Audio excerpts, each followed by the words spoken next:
Assalamualaikum warahmatullahi wabarakatuh. Perkenalkan, nama saya Muhammad Aska Maulida, jurusan Ilmu Keolahragaan dari Universitas Negeri Semarang semester 4. Di sini saya akan menjelaskan tentang jaringan darah. Langsung saja ke gambar. Pengertian jaringan darah. Jaringan darah adalah gabungan dari cairan sel-sel partikel yang menyerupai sel yang mengalir dalam arteri kapiler dan vena.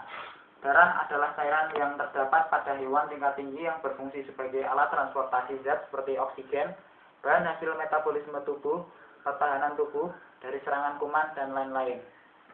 Darah merupakan jaringan khusus yang mengalami sirkulasi terdiri atas berbagai macam sel yang bersatu dalam cairan yang disebut plasma. Sedikit berbeda dengan cairan lain, tetapi bergerak terus dari suatu tempat ke tempat lainnya. Sel darah merah atau eritrosit adalah jenis sel darah yang paling banyak dan berfungsi membawa oksigen ke jaringan-jaringan tubuh lewat darah dalam manusia dan hewan bertulang belakang. Bisa dilihat eritrosit seperti di gambar. Bagian dalam eritrosit terdiri dari hemoglobin, sebuah biomolekul yang dapat mengikat oksigen. Hemoglobin yang akan mengambil oksigen dari paru-paru dan insang, dan oksigen akan dilepaskan saat eritrosit melewati pembuluh kapiler. Warna merah, sel darah merah sendiri berasal dari warna hemoglobin yang unsur pembuatnya adalah zat besi. Eritrosit juga berperan dalam sistem kekebalan tubuh. Ketika sel darah merah mengalami proses lisis oleh patogen atau bakteri, maka hemoglobin di dalam sel darah merah akan melepaskan radikal bebas yang akan menghancurkan dinding dan membran sel patogen serta membunuhnya. Ciri-ciri eritrosit adalah tidak bernukleus dengan eosin berwarna pink atau merah muda, besarnya uniform kira-kira 7,6 UM dan dapat digunakan sebagai ukuran terhadap besar jenis sel yang lain. Leukosit atau sel darah putih adalah salah satu jenis darah yang bertanggung jawab terhadap sistem imun tubuh dan berfungsi untuk memusnahkan benda yang dianggap asing dan berbahaya oleh tubuh, misalnya virus atau bakteri. Sel darah putih tidak berwarna, memiliki inti, dapat bergerak secara amobik, dan dapat menembus dinding kapiler atau diapedesis. Dalam keadaan normal terkandung 4 kali 10 pangkat 9 hingga 11 kali 10 pangkat 9 sel darah putih di dalam seliter darah manusia dewasa yang sehat, sekitar 7.000 sampai 25.000 sel per tetes. Dalam kasus leukemia, jumlahnya dapat meningkat hingga 50.000 sel per tetes. Bisa dilihat di gambar, ini adalah limfosit. Dua ini adalah bagian dari leukosit. Dan saya akan menjelaskan selanjutnya adalah beberapa jenis sel darah putih yang disebut granulosit atau sel polimorfonuklear, yaitu neutrofil. Berhubungan dengan pertahanan tubuh terhadap infeksi bakteri serta proses peradangan kecil lainnya, serta biasanya juga yang memberikan tanggapan pertama terhadap infeksi bakteri. Aktivitas dan matinya neutrofil dalam jumlah yang banyak menyebabkan adanya nanah. Bisa dilihat ini gambar neutrofil. Selanjutnya adalah eosinofil, terutama berhubungan dengan infeksi parasit. Dengan demikian meningkatnya eosinofil menandakan banyaknya parasit. Dan selanjutnya adalah basofil, terutama bertanggung jawab untuk memberi reaksi alergi dan antingen dengan jalan mengeluarkan histamin kimia yang menyebabkan peradangan. Ya, bisa dilihat gambar eosinofil dan basofil. Ini eosinofil yang berbentuk titik-titik merah, dan ini basofil.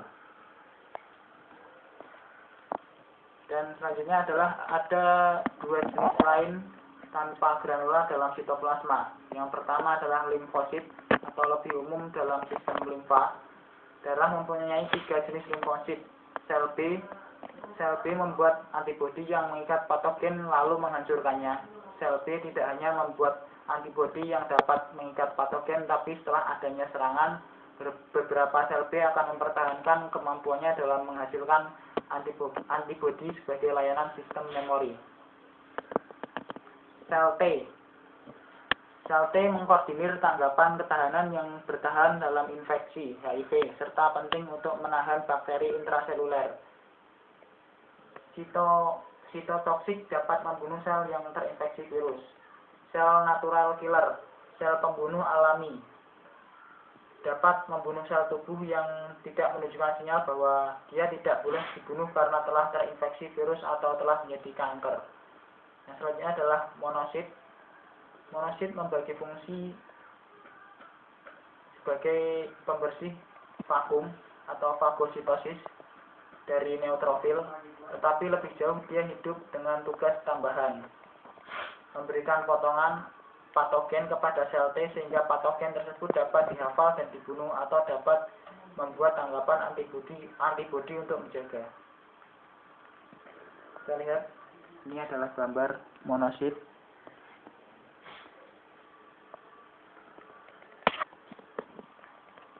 Monosit dikenal juga sebagai makrofag setelah dia meninggalkan aliran darah serta masuk ke dalam jaringan darah. Bisa dilihat di gambar ini, setelah meninggalkan aliran darah akan berbentuk seperti ini.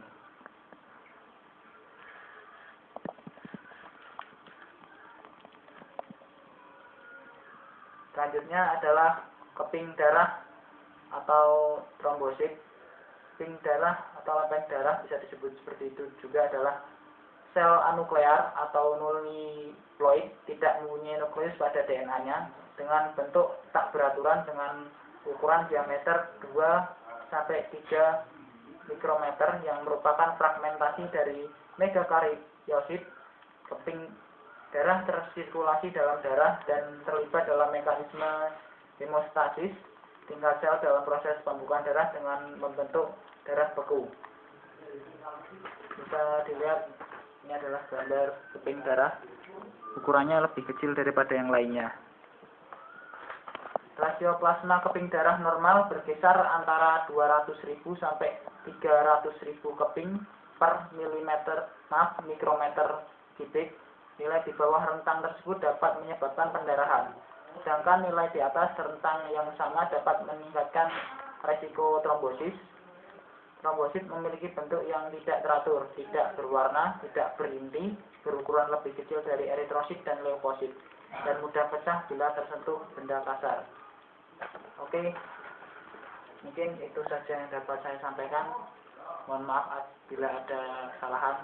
Assalamualaikum warahmatullahi wabarakatuh.